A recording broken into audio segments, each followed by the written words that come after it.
الشيطان الرجيم بسم الله الرحمن الرحيم الحمد لله رب العالمين اللهم صل وسلم على سيدنا محمد مفتاح باب رحمة الله عدد ما في علم الله صلاة وسلاما دائمين بدوام ملك الله وعلى آله وأصحابه عدد كل ذرة ألف مرة أما بعد وقال المؤلف رحمه الله تعالى ونفعنا به وبعلومه في الدارين آمين. Hadratul mukarramin wal muhtaramin, para alim ulama, guru-guru agama, para habaib, bapak-bapak rahimakumullah.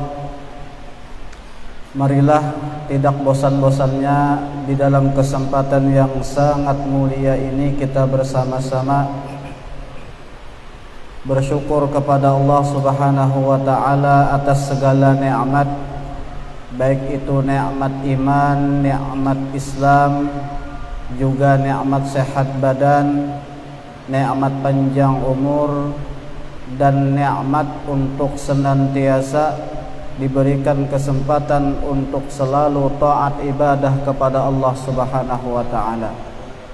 Mudah-mudahan kita semua bisa bersyukur, dan saudara-saudara kita yang ditimpakan sakit, ditimpakan musibah oleh Allah, agar segera diangkat musibahnya, agar segera disembuhkan sakitnya.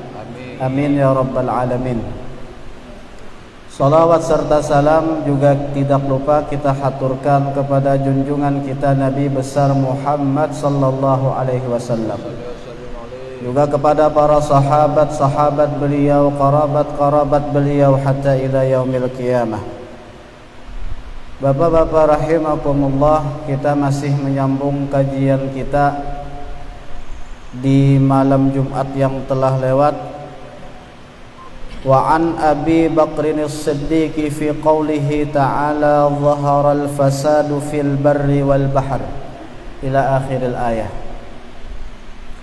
Qala al-birru huwal lisan, al-barru huwal lisan, wal bahru huwal qalbu. Fa idza fasada al-lisanu bakat alaihi an-nufusu, wa idza fasada al-qalbu bakat alaihi al-malaikah. Di dalam kitab ini diriwayatkan daripada sahabat Rasul yang bernama Abu Bakar As-Siddiq. Sidin berkomentar, mengomentari firman Allah Subhanahu wa taala. Kata Allah Subhanahu wa taala di dalam Quran, zaharal fasadu fil barri wal bahr. Jadi Sayyidina Abu Bakar menafsirkan zaharal fasadu fil barri wal bahr. Ujar Sidin, qala al barru huwal lisanu wal bahru huwal qalbu. Kalau diterjemahkan di dalam Al-Qur'an, zaharal fasadu fil barri wal bahr, itu telah nampak kerusakan di muka bumi dan di lautan, di atas bumi dan di lautan, oleh sebab bima kasabat aydin nas. Sebab apa? Sebab perbuatan manusia. Tapi Sayyidina Abu Bakar lain lagi tafsirnya. Jadi Sidin menafsirkan al-barru itu adalah lisan. Jadi jar Sidin telah nampak kerusakan-kerusakan fil barri, al-barri itu adalah lisan. Maksudnya apa? Lisan-lisan manusia ini banyak sudah rusak, ujar Sidin. Disebabkan apa? Disebabkan penyakit lisan. Salah satunya misalnya berdusta. Berdusta. Kadang kita mohon maaf, anak itu mulai lagi halus, waktu masih kecil diajari sudah berdusta. Contohnya apa? Misal anak kita menangis, kada ampih-ampih, di ayun sudah juga bacakan ayat kursinya ditawaknya misalnya nih. Kada mempan, bahasa wehin itu tantrum kah ya orang mahamuk, kada ampih-ampih menangis, bacakan yang lain sudah,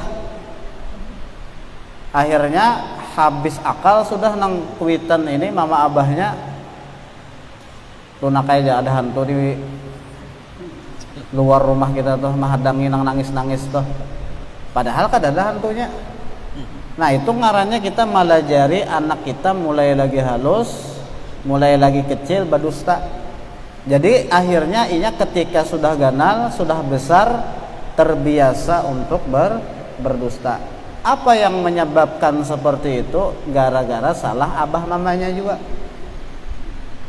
Bila anak hamuk menangis dikutani lawan hantu tadi, padahal kada ada apa-apa lah, kada ada hantu sama sekali. Nah, akhirnya ampehnya menangis takutannya lawan hantu, kada lawan Allah Ta'ala. Nah itu banyak.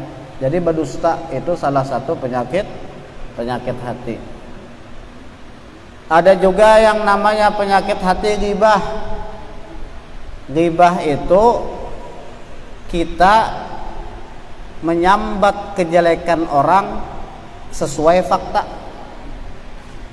Orang itu bisa kejelekan, punyai kejelekan, memang betul kejelekannya tuh, lalu kita sambati, akhirnya orang tersebut sakit hati, maka itu namanya ghibah. Tapi kalau kita sambati yang jelek-jelek, ternyata orang itu tidak mempunyai kejelekan, itu namanya fitnah. Nah itu bila kita ketujuh menggibah, ketujuh menyambati orang nang kada baik, itu hukumnya juga penyakit lidah. Jadi rusak lidah kita itu, dan itu bisa mengakibatkan amal-amal kita habis. Kita jadi orang bangkrut. Akunlah pian jadi orang bangkrut.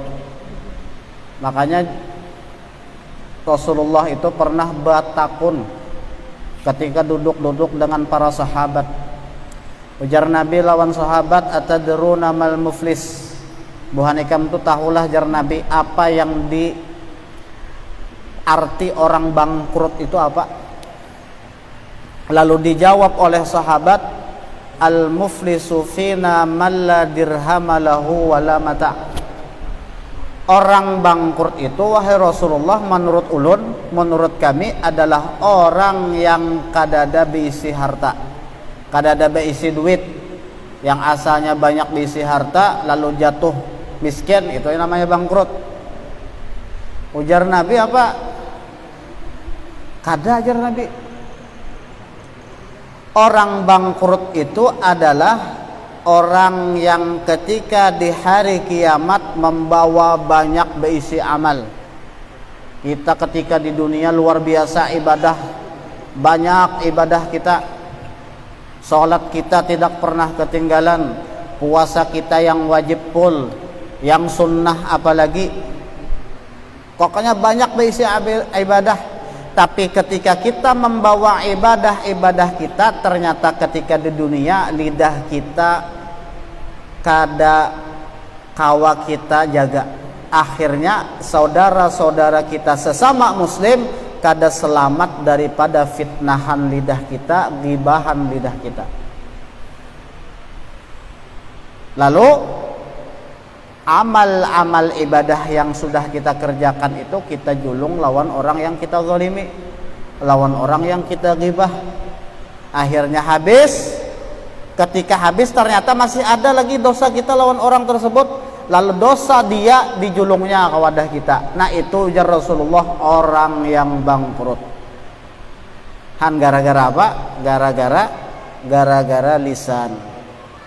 Makanya harus kita jaga lisan itu. Makanya zaman sekarang tuh kadang-kadang kita lihat yang pina aneh-aneh kita langsung ngomen, apalagi ini komenannya sudah di sosmed. Nah itu bahaya tuh sosmed, apalagi sosmed ini kan kada ada hilang sama sekali, dihapus bisa masih ada lagi, di capture orang misalnya komenan kita yang kada baik nih di capture orang, akhirnya kada mau hilang walaupun kita hapus. Nah itu hati-hati, itu bisa jadi dosa jariah. Jadi kita jaga benar lidah kita ini, jangan sampai menyakiti hati saudara kita, jangan sampai rusak. Karena bila sudah lidah kita ini tidak bisa kita jaga, maka amal-amal yang sudah kita kerjakan bakalan hangus, bakalan hilang, dan kita menjadi orang yang bangkrut di sisi Allah Subhanahu wa taala. Na'udzubillah tsumma na'udzubillah. Kemudian lagi kata Sidin, wal bahru huwal qalbu. Jadi telah nampak kerusakan pada lisan manusia. Wal bahri huwal qalbu. Bahar itu kalau bahasa kita itu laut, tapi ditafsirkan oleh Sayyidina Abu Bakar, al-bahar itu adalah hati. Jadi jangan sampai juga hati kita itu rusak. Karena bila hati kita itu sudah rusak, maka seluruh anggota badan kita pasti bakal ikut rusak. Wa fa idza fasada sairul jasad. Maka bila hati itu rusak seluruh jasad kita. Ala wahyal qalbu, ujar baginda Rasul sallallahu alaihi wasallam, hati. Lalu ujar Sidin, fa idza fasadal lisanu bakat alaihin nufus. Maka apabila sudah rusak lisan, bila lisan seseorang sudah rusak, baik itu gara-gara lidah, gara-gara kita penyakit dusta, gara-gara ghibah, bakat alaihin nufus, maka jiwa kita itu bakalan menangis. Wa idza fasadal qalbu bakat alaihil malaikah. Dan apabila hati manusia sudah rusak, maka siapa yang menangis? Malaikat yang menangis, malaikat yang sedih. Ini jangan sampai kita maulah sedih malaikat. Karena bila malaikat itu sedih lawan kita gara-gara kita rusak hati, rusak perbuatan, rusak amal, akhirnya kita mendapatkan doa yang kada baik. Maka bila malaikat kepian berdoa, pasti sudah kabul. Jadi kita cari supaya malaikat mendoakan yang baik-baik, jangan sampai mencari maulah sesuatu sebab kita mengerjakan maksiat, akhirnya malaikat mendoakan yang kada baik. Kenapa? Gara-gara sedih tadi melihat orang tersebut gaweannya maksiat. Wakila inna syahwata tusayyirul muluka abidan, was-sabru yusayyirul abida mulukan. Ala tara ila qissati Yusuf wa Zulaikha. Kemudian dikatakan lagi oleh para ulama, ini lain lagi bahasannya, inna syahwata, sesungguhnya syahwat nafsu kita nih, tusayyirul muluka abidan. Nafsu ini bapak-bapak rahimakumullah, bila kada bisa kita jaga, bila kita kalah oleh hawa nafsu, tusayyirul muluka abidan, maka akan mengakibatkan seperti asalnya orang tersebut raja, maka jadi budak. Asalnya orang tersebut mulia, jadi hina. Gara-gara apa? Gara-gara hawa nafsu. Hawa nafsu kada kita jaga, lalu akhirnya menjadikan bahkan orang yang ketika itu pangkatnya raja jadi budak, pangkatnya mulia jadi hina. Orang itu kaya raya jadi hina juga di mata Allah Subhanahu wa taala, gara-gara kada kawa mengalahkan hawa nafsu. Maka pian nafsu ini luar biasa ngalihnya dikalahkan. Amun iblis saja ketika kita misalnya bacakan ayat kursi, insyaallah buka aja iblisnya. Ya kalau biblah iblis. Tapi kalau hawa nafsu pian kada kawa dibaca-bacakan. Hawa nafsu tuh kada bisa dibaca-bacakan. Makanya nafsu itu kalahnya dibawa belapar lawan bahaus saja. Maksudnya apa? Puasa.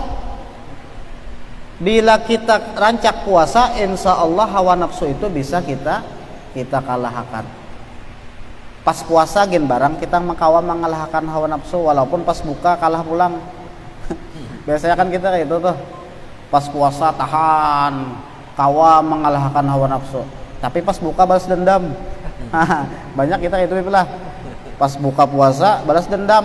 Tapi pas sudah puasa kawa aja kita mengalahkan hawa nafsu. Kawa supaya jangan makan, kawa supaya jangan minum. kawa supaya jangan mengerjakan maksiat.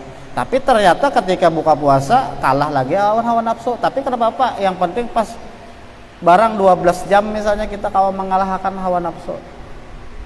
Mbah itu kalah ulang kada apa-apa, yang penting kawa belatihan dulu balawan lawan hawa nafsu apa. Jangan sampai kita salawasan dikalahkan oleh hawa nafsu. Mungkau itu maka yang asalnya kita pangkat jadi raja maka bakal jadi budak. Sebaliknya wasabru yusayyirul abida mulukan. Sifat sabar akan menjadikan seorang hamba itu jadi raja. Kiasnya di sini yang bisa kita ambil faidah, ala tara ila qissati Yusuf wa Zulaikha. Jasidin, perhatikan kisah Yusuf lawan Zulaikha. Kita kan sudah sama-sama maklum kisah Yusuf lawan Zulaikha. Zulaikha ini adalah seorang istri pembesar Mesir. Luar biasa mulianya. Istilah bahasa kita tuh kaum elit. Sedangkan Nabi Yusuf, Sidin itu asalnya budak. Kenapa Sidin jadi budak? Gara-gara Sidin ketika diambil oleh musafir yang tahu Nabi Yusuf itu di dalam sumur, diangkat kemudian dijual. Nah ketika bahari itu ada zaman perbudakan, dijual itu budak itu luar biasa hinanya. Perbudakan itu luar biasa hinanya, makanya ketika zaman Rasulullah itu dihapus. Karena itu merendahkan harkat martabat manusia. Jual belikan, dijual belikan ngaran budak itu, makanya kada boleh lagi. Nah Nabi Yusuf gara-gara Sidin sabar, difitnah dan lain sebagainya, Nabi Yusuf akhirnya menjadi raja. Asalnya kan Nabi Yusuf hendak dibunuh, ternyata kada jadi, lalu dimasukkan ke dalam sumur, sabar aja Sidin.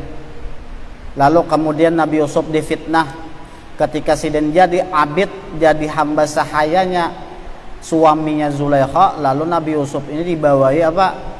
Di dalam Al-Quran itu kan diceritakan,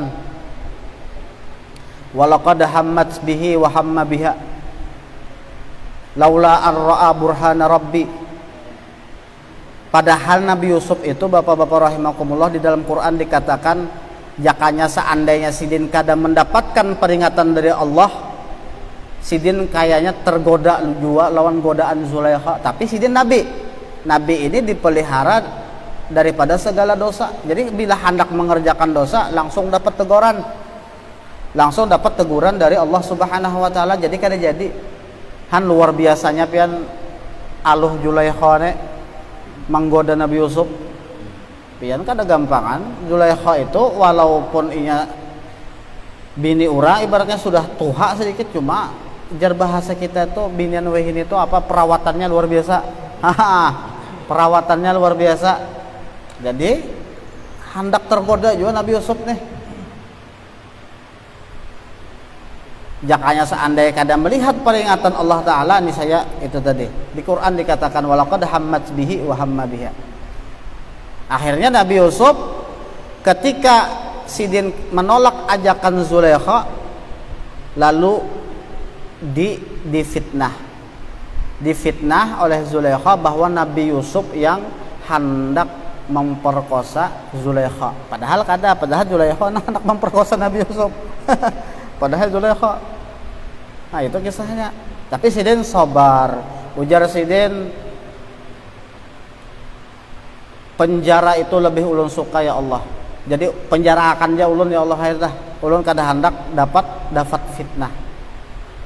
Nah itu luar biasanya ketampanan Nabi Yusuf. Bahkan ketika si Zulaikha ini digosipkan hendak lawan hamba sahaya, lalu si Zulaikha ini di dalam Al-Quran kan dikatakan falamma ra'aynahu akbarnahu wa qatta'na aydiyahunna wa qulna hasya lillahi ma hadza basyara in hadza illa malakun karim. Di Quran dikatakan ketika Nabi Yusuf difitnah dengan Zulaikha, kemudian Zulaikha digosipin. Digosipin mulai bahari dah menggosip itu sudah ada. Mulai bahari, zaman bahari Nabi Yusuf itu sudah ada ngarannya gosip, gibah. Padahal bujurnya cuma digibahkan. Umajar Zulaikha itu bini menteri bini pejabat, maka dipalarnya aja juga hamba sahaya nih bahasa kita tuh, maka handak lawan hamba sahaya padahal budak. Jar Julaiha ikam kada tahu lagi buhan ikam, kada suah melihat Yusuf lagi, aku tiap hari melihat Yusuf nih. Lalu akhirnya diundang Sidin, bebinian nang menggosip tadi, diundang Sidin, ikam di Sidin, nah hari ini jam segini datang ke rumahku. Akhirnya datangan, kemudian datangan disuruh Sidin duduk berbaris seberang nyeberang. Nah ketika itu duduk lalu disuguhi hidangan berupa buah lawan pisau, disuruh Sidin mengupas sendiri buahnya tadi, asik-asik mengupas. Yusuf itu disuruh Sidin keluar, Yusuf keluar berjalan. Nah Nabi Yusuf nih berjalan di tengah-tengah bebinian nyubarang tadi, subarang tadi. Nah ketika melihat itu, maka di dalam Quran diabadikan falamma ra'ainahu, ketika perempuan-perempuan itu melihat bagaimana rupanya Nabi Yusuf, akbarnahu, langsung terpesona langsung mata ke situ aja semuanya. Wa qatta'na aydiyahunna, dan mereka itu semuaan mengiris, asalnya mengiris buah, ternyata mengiris jari, mengiris tangan. Wa qulna hasya lillah ma hadza basyara, ujar buhannya ini rasanya lain manusia nih, ini malaikat kayaknya. In hadza illa malakun karim, malaikat nih pasti semuaan sudah. Kada mungkin, pantas saya lah Julaiha ini sampai tergila-gila benar. Kita aja pas Nabi Yusuf hilang hanya merasa tangan luka, hanya merasa pedih, hanya merasa sakit. Nah lalu dengan itu ulama mengkiasakan bapak-bapak rahimakumullah. Apa kiasnya?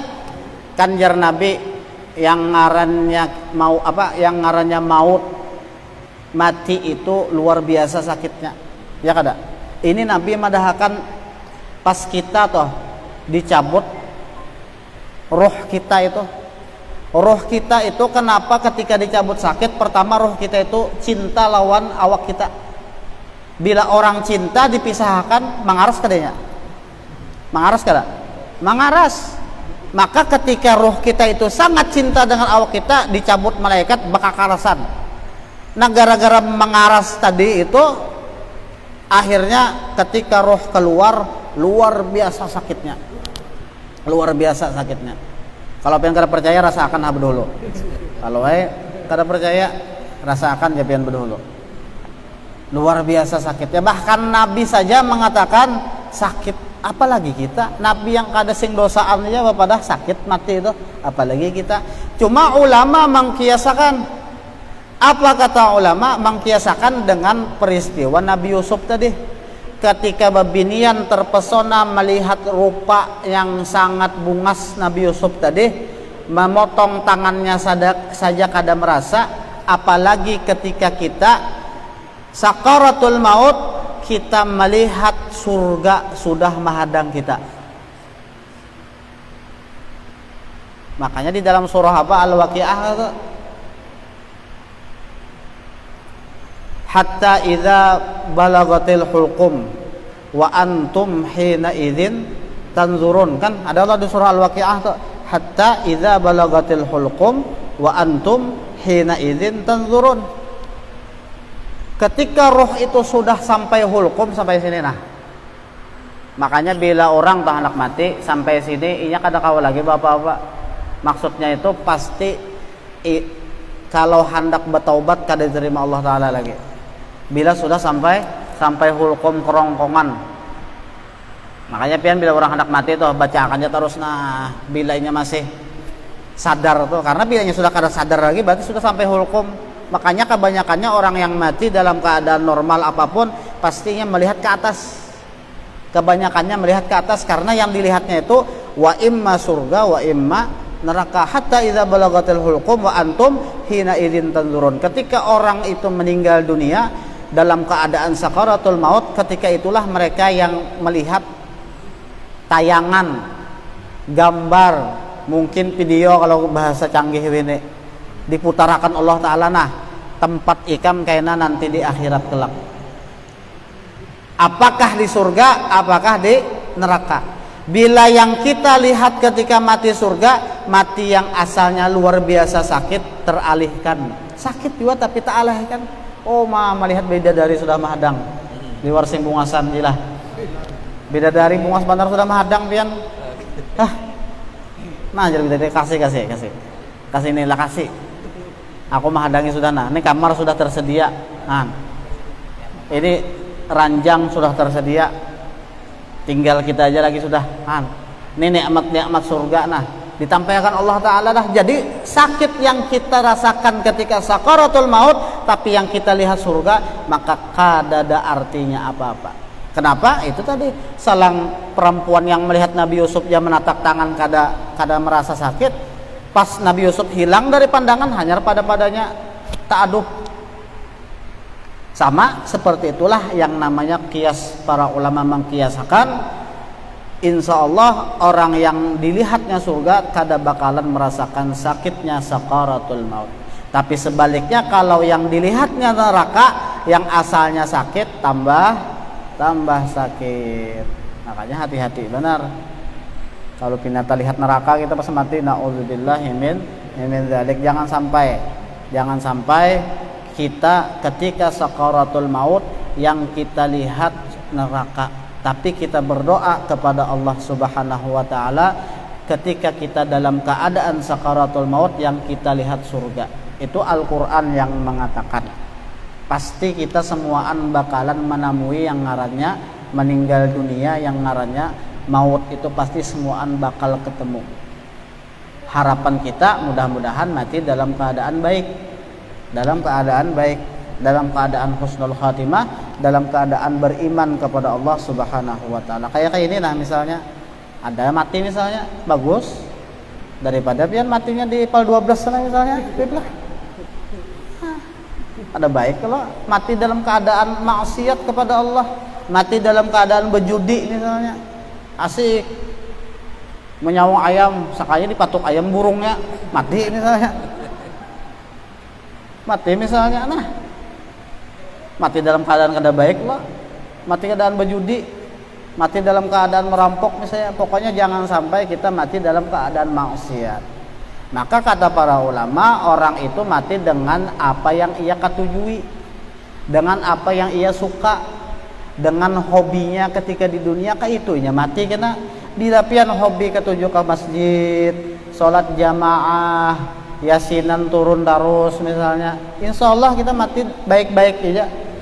Insya Allah kita mati baik-baik aja. Tapi kalau kita kada hobi yang baik-baik ini, kada tapi menyampatakan yang baik-baik nih. Ini kan baik-baik nih, perkumpulan kita ini baik perkumpulannya. Kita sampat-sampatakan misalnya biar awak uyuh disampat-sampatakan. Insya Allah kita mati dalam keadaan kini. Cuma kalau kita kada hendak nang kaini yang baik-baik ini, dikhawatirkan kita mati dalam keadaan kada baik. Nah itu yang kita takutkan. Wallahu subhanahu wa ta'ala alam. Marilah kita bersama-sama berdoa kepada Allah Subhanahu wa ta'ala. Yang pertama, mudah-mudahan Allah Subhanahu wa ta'ala mengampuni segala dosa-dosa kita, dosa ibu bapak kita, dosa jiran tetangga kita, dosa kaum muslimin dan muslimat. Juga mudah-mudahan saudara-saudara kita yang sakit dan ditimpakan musibah oleh Allah segera diangkat sakitnya, segera dihilangkan musibahnya dan diganti dengan nikmat yang banyak daripada Allah Subhanahu wa taala. Juga mudah-mudahan kita semua yang hadir di sini meninggalkan dunia ini dalam keadaan husnul khatimah, mengucap la ilaha illallah Muhammadur Rasulullah. Demikian yang dapat disampaikan, salah khilaf mohon ampun dan maaf. Wabillahi taufik wal hidayah wal ridha wal inayah wal afu minkum. Assalamu alaikum warahmatullahi wabarakatuh. الفاتحة. أعوذ بالله من الشيطان الرجيم. بسم الله الرحمن الرحيم. الحمد لله رب العالمين الرحمن الرحيم مالك يوم الدين. إياك نعبد وإياك نستعين اهدنا الصراط المستقيم صراط الذين أنعمت عليهم غير المغضوب عليهم ولا الضالين. بسم الله الرحمن الرحيم. الحمد لله رب العالمين. اللهم صل وسلم على سيدنا محمد في الأولين والآخرين، وصل وسلم على سيدنا محمد في كل وقت وحين، وصل وسلم على سيدنا محمد في الملأ الأعلى إلى يوم الدين. الدين وصل وسلم على سيدنا محمد حتى ترث الأرض ومن عليها وأنت خير الوارثين. اللهم تقبل وأوصل واهدي وبلغ له ما قرأناه من القرآن العظيم وما هللناه من قول لا إله إلا الله وما سبحنا من قول سبحان الله وبحمده سبحان الله العظيم.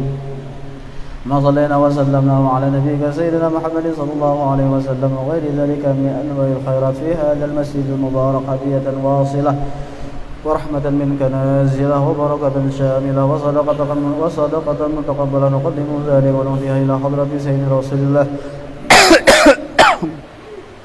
سيدنا محمد بن عبد الله صلى الله عليه وسلم ثم إلى أرواح آبائه وإخوانه من الأنبياء والمرسلين صلوات الله وسلامه عليه وعليهم أجمعين ثم إلى أرواح جميع الصحابة والقرابة والتابعين وتابع التابعين ومن تبعهم بإحسان إلى يوم الدين ثم إلى أرواح الأربعة الأئمة المجتهدين ومقلدين في الدين والعلماء العاملين والفقهاء والمحدثين والسادة الصوفية والمحققين أينما كانوا وأينما حلت أرواحهم يا رب العالمين وثوابا مثل ثواب ذلك إلى أرواح من أوصل اللهم ثواب ذلك منا إليهم. اللهم اغفر لهم وارحمهم وعافهم واعف عنهم.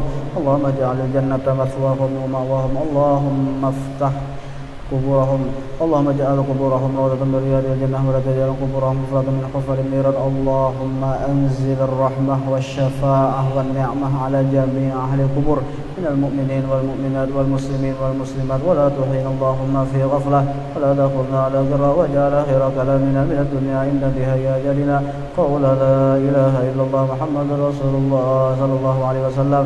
اللهم أحينا بالإيمان وتوفنا مع الإيمان واحشرنا في زمرة أهل الإيمان برحمتك يا رحيم يا رحمن يا ربي بالمصطفى بلغ مقاصدنا واغفر لنا ما مضى يا واسع الكرم يا ربي بالمصطفى بلغ مقاصدنا واغفر لنا ما مضى يا واسع الكرم يا ربي بالمصطفى قاصدنا واغفر لنا ما مضى يا واسع ربنا تقبل منا إنك أنت السميع العليم وتب علينا إنك أنت التواب الرحيم. ربنا آتنا في الدنيا حسنة وفي الآخرة حسنة وقنا عذاب النار يا مولانا يا مجيب يا حاضر لا يكيد وسنا يا الله إليك بالحبيب تقضي حاجاتنا والمسلمين وقريب برحمتك يا أرحم الراحمين. صلى الله على سيدنا محمد وعلى آله وصحبه وسلم. بفضل سبحان ربك رب العزة عما يصفون وسلام على المرسلين والحمد لله رب العالمين. تقبل الله منكم.